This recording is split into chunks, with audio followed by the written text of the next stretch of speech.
No கோழி மாட்டிக்கிச்சு முழுசா ஒண்ணுமா பீஸ் போட்டுருவான் இந்த வாட்டி பிசு தட்டாது. ஏய் எந்த ஏரியால இருங்க? நோ தர்கா ஒண்ணு இருக்குதுல்ல அது அடையாளமே தெரியக்கூடாது. நான் பண்ணிக்க ஆனா பீஸ் மிஸ் ஆகக்கூடாது. புரிதா? கேக்கலண்ணா அடிக்கடே அந்த பையனுக்கு நம்ம ரோசக்க புரியவனா தாரா பையன் அவன் இவனுக்கு இவ்வளவு பழுத்தல்ண்ணா.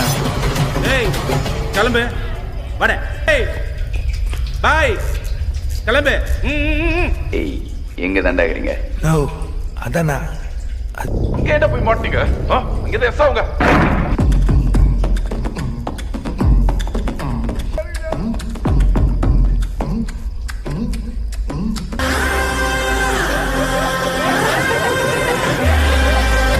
என்ன ட்ரீட் பண்ண like taking palm in your hand. நான் டீசன்ட் அசல்ல சதரே மரணமாச்சு மாப்பிள்ள ஹையரே மாமா